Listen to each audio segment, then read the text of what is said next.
We've all experienced the pain of missed opportunities, but few can say they passed on chances which would have led to untold success and potential fortunes. This is especially true for those music industry people tasked with discovering and signing new talent. Future superstars such as Beyonce, Britney and Taylor Swift were all dropped or rejected by record labels as they struggled to break into the industry in what must surely amount to some of the biggest mistakes ever made in music history. So just why was Beyonce and Destiny's Child let go from their first record label? How did Britney fail an audition with Sony executives in '97? And why did RCA Records think a 14-year-old Taylor Swift wasn't worth a record deal? So many questions, let's find out. It's hard to imagine the last 25 years of music without Beyonce Giselle Knowles. She has left an indelible mark on the industry and won more Grammys than any other recording artist in history. Regarded by many to be one of the greatest entertainers of all time, it's inconceivable that at any stage Beyonce's talent and ability to succeed in music was ever called into question. But in 1995, when Queen Bee was just 14 years old, she suffered a devastating blow when the original lineup of Destiny's Child were dropped from their first record contract with Elektra Records.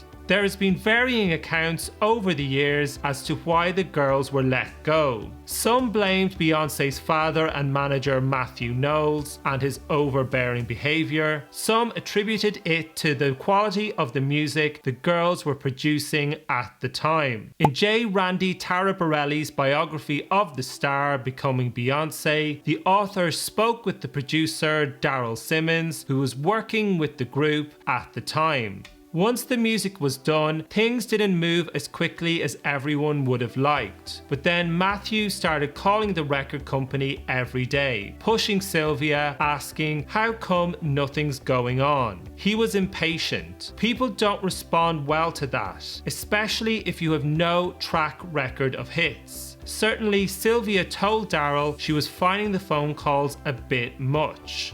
Sylvia Rohn, head of Elektra at the time, was already a music industry legend in 1995 and most recently held the position of chairwoman and CEO at Epic Records. And she did end up signing Kelly Rowland in 2010 as a solo artist to Universal Motown Records. But letting Beyonce slip through your fingers must really sting. In a YouTube halftime chat interview with Daryl Simmons, the R&B producer said he held a showcase for the group before they had signed with Elektra, when they were barely adolescents. The showcase was attended by legendary music industry figures such as Clive Davis, P. Diddy and Babyface, who all passed on the group.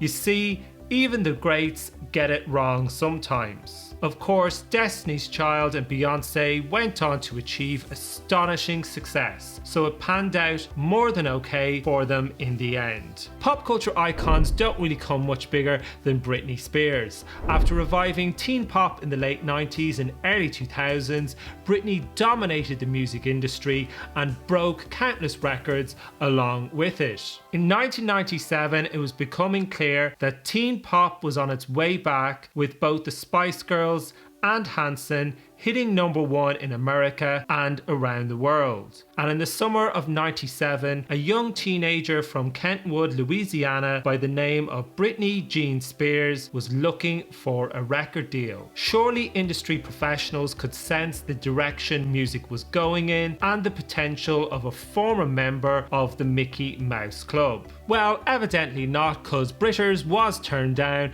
by Mercury Records and Epic Records execs Michael Kaplan and Polly Anthony. Kaplan, who was the vice president of A&R at Epic at the time, was an industry veteran and, according to colleagues, a visionary with unrivaled artistic instincts and acumen. In Inside a Dream, a biography of the superstar by Steve Dennis, Kaplan had this to say about meeting Britney for the first time and her audition. I don't mean any offense, but here was this next big thing, who was cosmetically challenged, had no presence, and for me, showed no hunger. I was expecting a true artiste, and in walked a shy little girl. She came in, warbled "I Will Always Love You," and I couldn't wait for it to end. Her complexion wasn't great, her voice wasn't great, and when the song ended, it was Larry, not Britney, who did all the talking. So we passed. Despite Britney's stratospheric success, Kaplan still maintains years later that he had no regrets on turning down one of the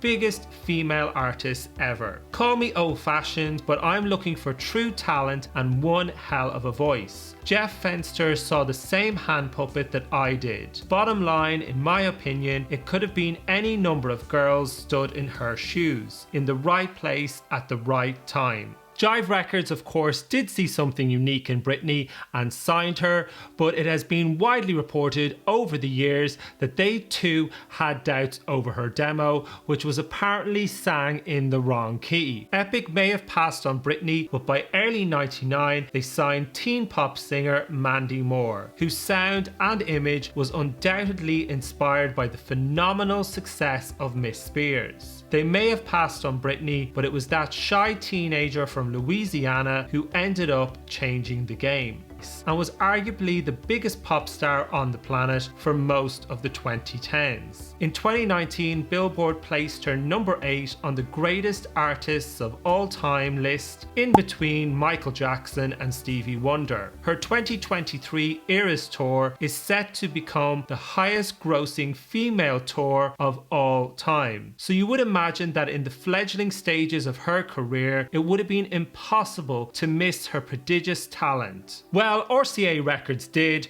well, sort of.